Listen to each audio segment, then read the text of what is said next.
아프리카 정글을 탐험하던 학자들이 그곳에 사는 수많은 그 짐승들 중에 문제가 되는 그러한 것들을 한 종류씩 분리를 해서 그 정글에 어떤 결과가 나타나는가를 함께 실험해 보기로 했습니다.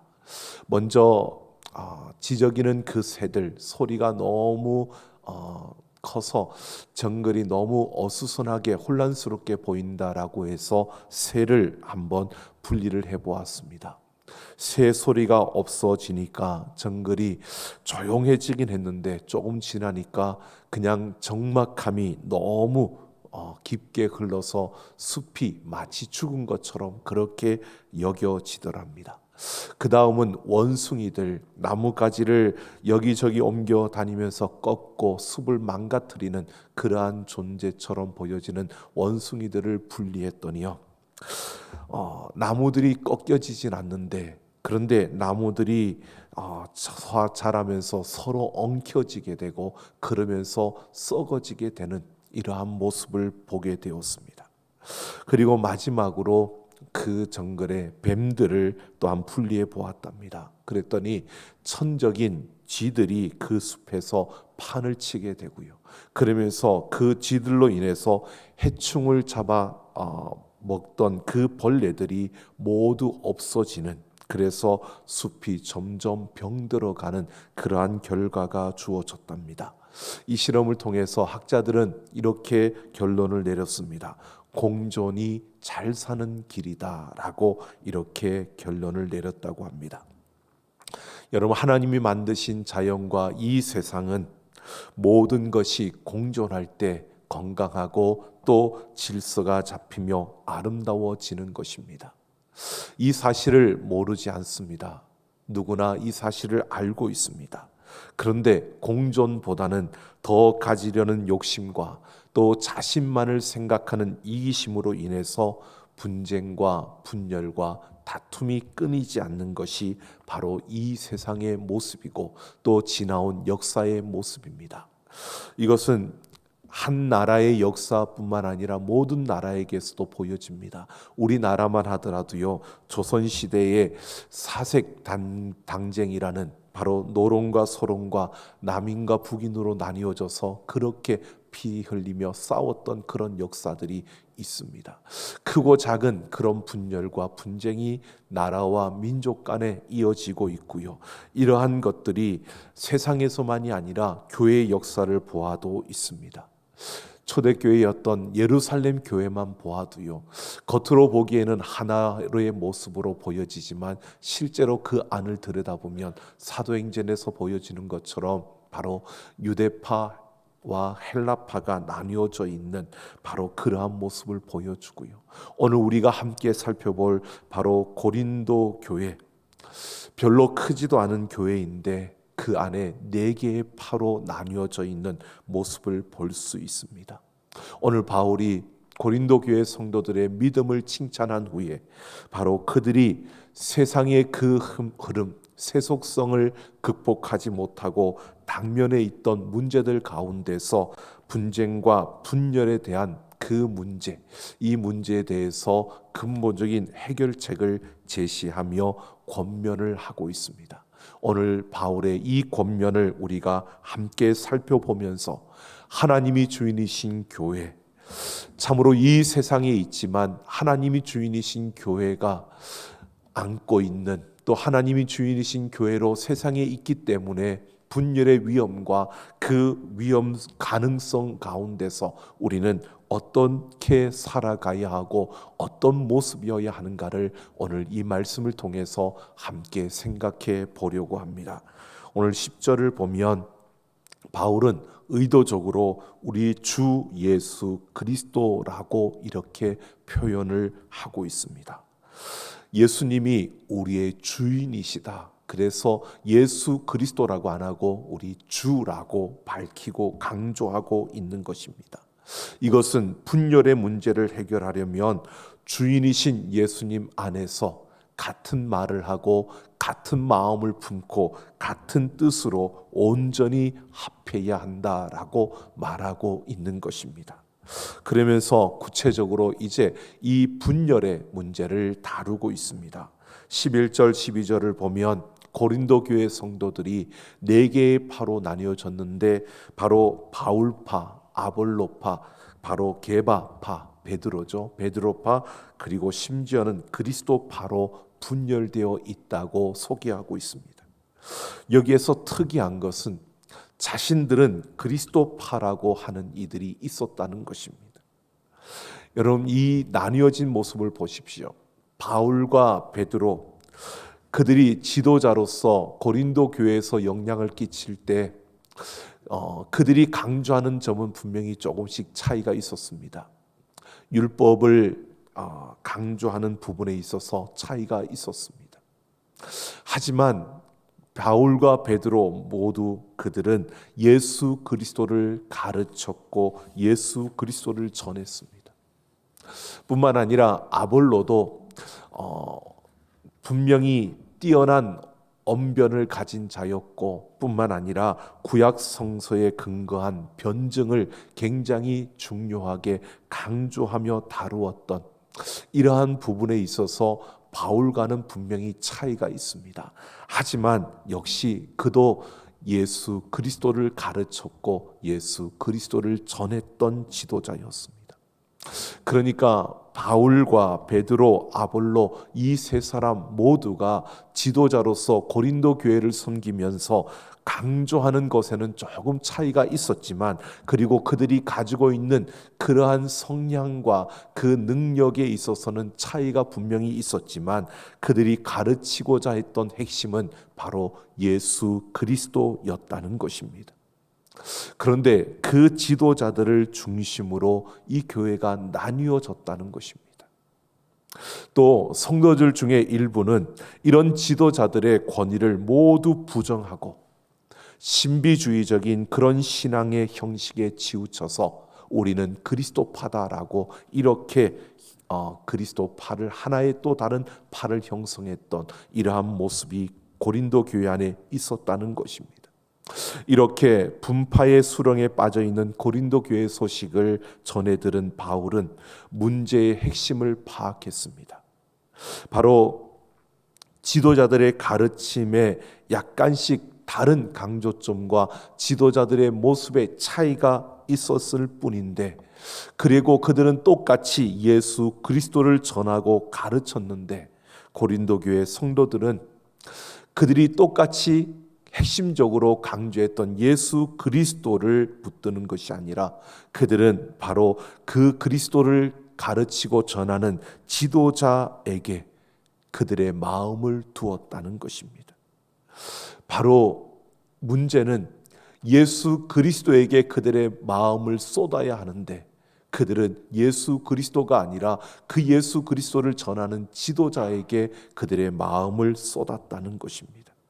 그래서 13절을 보면 바울은 지도자들 모두가 그리스도를 전했다는 이 사실을 분명하게 밝히려고 세례를 예로 들어서 설명을 하고 있습니다. 바울은 이렇게 말합니다. 그리스도께서 어찌 나뉘었느냐? 바울이 너희를 위하여 십자가에 못 박혔으며 바울의 이름으로 너희가 세례를 받았느냐라고 말하면서 세 가지 질문을 던지고 있습니다. 그 첫 번째 질문, 그리스도께서 어찌 나뉘었느냐라고 하는 것은 예수님이 나뉘어져 있더냐, 예수님은 한 분이신데 왜 예수님을 찢으려고 하느냐라고 하는 것입니다. 그러면서 그리스도께 속해 있다면 예수 그리스도 한 분을 중심으로 하나가 되어져야 한다고 말하고 있는 것입니다. 또한 두 번째 질문은 바로 말합니다. 바울이 너희를 위하여 십자가에 못 박혔으며 라고 말합니다. 바울이 너희를 위하여 십자가에 못 박힌 것이 아니라는 것을 말하고 있는 겁니다. 바울이 아니라 예수님이 너희를 위하여 십자가에 못 박혔다는 것입니다. 그러니까 바울을 비롯한 베드로, 아볼로가 아니라 예수 그리스도를 따라야 한다고 엄중하게 꾸짖고 있는 것입니다. 또한 세 번째 질문은요, 바울의 이름으로 너희가 세례를 받았느냐라고 하는 것인데요, 바울이나 베드로, 아볼로와 같은 지도자들의 이름으로 세례를 받은 것이 아니라 성부, 성자, 성령 하나님의 이름으로 너희가 세례를 받았다는 것을 강조하고 있는 것입니다. 그러면서 바울은 자기가 세례를 베푼 사람이 그리스보와 가이오와 스테파나 집안 사람들 뿐이었다라고 하는 것을 다행스럽게 생각한다고 말하고 있습니다. 이를 통해서 우리가 알 수 있는 것은요, 그 당시 고린도 교회 성도들은 자기들에게 세례를 베푼 지도자를 중요하게 생각했던 것입니다. 이것은 우리가 생각해 보면 충분히 이해가 될 수 있는 부분입니다. 왜냐하면 자신이 존경하는 그런 지도자에게 세례를 받는다는 것은 우리 인간적으로 보면 자랑스러운 일이기 때문이기도 합니다.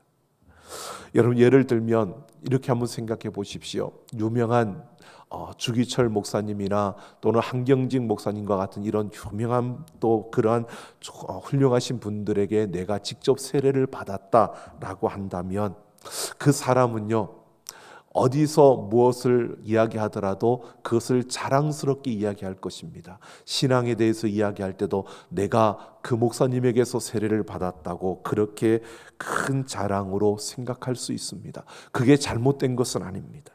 그런데 문제는 세례의 진정한 의미인 그 본질보다 누구에게 내가 세례를 받았느냐라고 하는 이 형식이 앞서게 되면, 이 형식이 주도하게 되면 문제가 된다는 것입니다. 내가 누구에게 세례를 받았느냐도 중요합니다. 그러나 그보다 더 중요한 것은 세례를 받은 그 이유와 목적, 그 진정한 의미가 중요한 것인데, 이 진정한 의미, 본질보다 내가 누구에게서 받았느냐라고 하는 이 형식이 그 본질을 지배하게 되면 결국은 거기에서 많은 문제가 일어나게 되는 것입니다. 그래서 오늘 17절을 보면 바울이 이렇게 말합니다. 그리스도께서는 세례를 베풀라고 나를 보내신 것이 아니라 복음을 전하라고 보내셨다라고 합니다. 이 부분을 우리가 조금 오해해서는 안 되는 부분이 있습니다.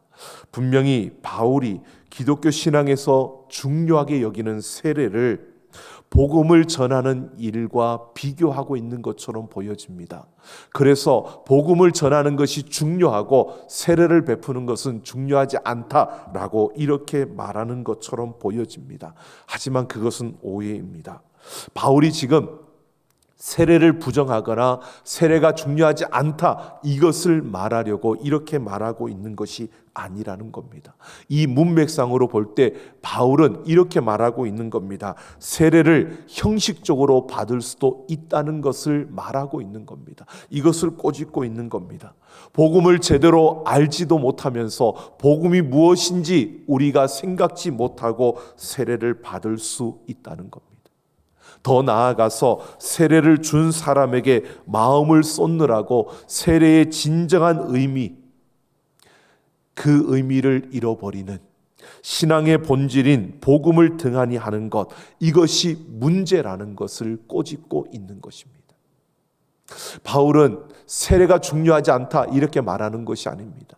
복음을 전하는 것, 그리고 세례를 받는 것, 세례를 베푸는 것, 이 모든 것이 다 중요한데 이 세례라고 하는 진정한 의미와 그리고 세례를 우리가 받는 그것을 통해서 우리에게 주어지는 그 놀라운 은혜, 이것을 등한시하고 내가 어떻게 세례를 받았고 누구에게 세례를 받았는지 이런 것들, 그 형식적인 것들에게 중점을 두며 나아가게 된다면 그것은 결국 복음을 전하는 이 중요한 것을 놓치면 그것은 문제가 된다는 것을 꼬집고 있는 것입니다.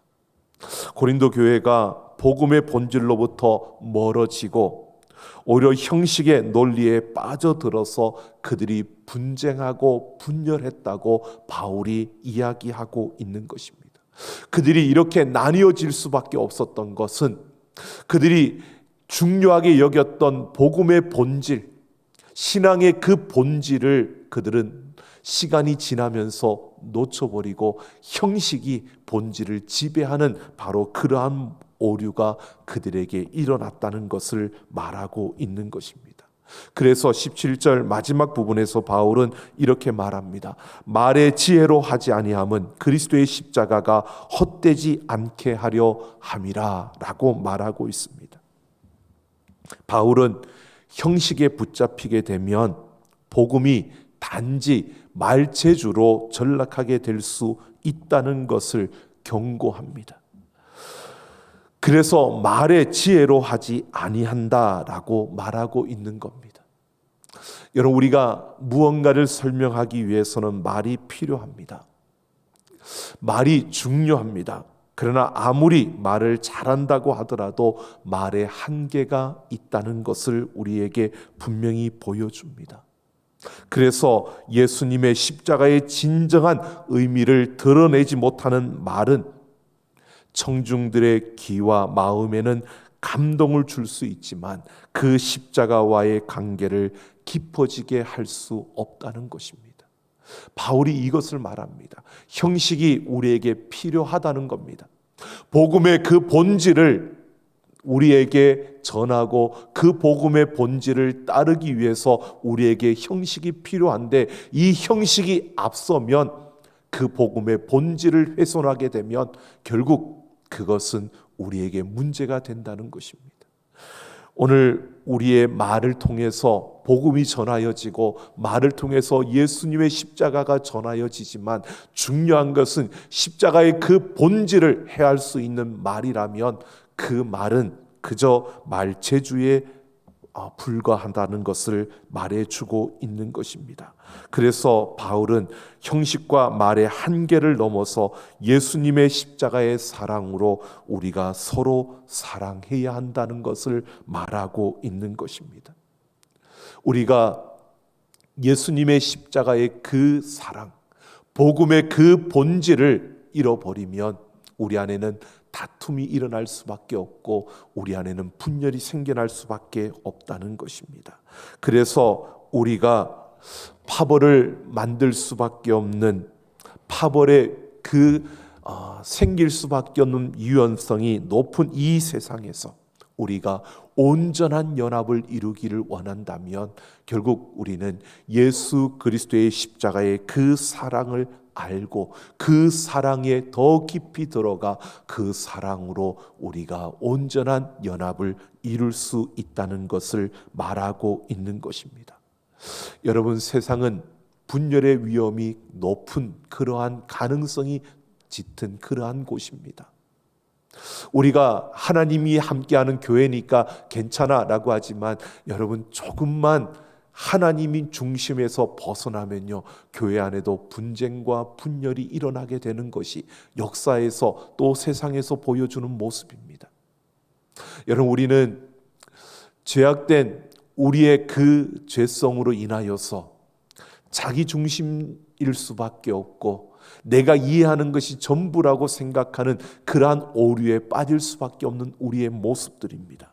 그러다 보니까 우리는 서로 다름을 인정하기보다는 그 다름 속에서 우리는 대척점을 가지고 서로 정죄하고 서로 판단하면서 우리는 분열과 분쟁의 그 위험 속에서 이 세상을 살아가고 있는 것입니다. 이것을 극복하려면요, 오늘 우리는 다른 것이 아닙니다. 예수 그리스도의 그 십자가의 사랑을 붙들고 그 십자가로 우리는 더 가까이 나아갈 때 우리는 이 분열의 위험을 막아낼 수 있고 온전히 하나로 합하여질 수 있다는 것입니다. 우리가 세상에서 내가 믿음으로 살아가는데 우리는 그러지 않을 수 있어 라고 말할 수 있지만, 그러나 여러분, 우리가 형식이 본질을 지배하고 또 형식에 집중하게 되어지는 그 순간이 되어지면 이 분열과 분쟁이 일어날 수밖에 없다는 것을 고린도 교회가 우리에게 보여주고 있습니다. 그들의 믿음을 바울이 칭찬했습니다. 믿음이 없는 자들이 아니었습니다. 믿음이 있는 자들이었습니다. 그런데 형식이 본질을 지배하고 넘어서니까 그들 안에 분열과 분쟁이 일어나게 되었다는 것입니다. 이 또한 해결할 수 있는 방법이 바로 본질, 예수 그리스도의 그 십자가의 사랑, 그 사랑을 우리가 놓치지 아니하고 그 사랑으로 더 깊이 들어갈 때 예수님 안에서 우리는 같은 말을 하고 같은 마음을 품고 같은 뜻으로 온전히 하나가 될 수 있다는 것입니다. 소망하기는 하나님이 주인이신 교회로 우리가 세워져 가고 함께 지어져 가기 위해서 우리는 우리의 머리가 되신 예수 그리스도, 주춧돌이 되신 그 예수 그리스도를 중심으로 우리는 하나가 되어져야 합니다.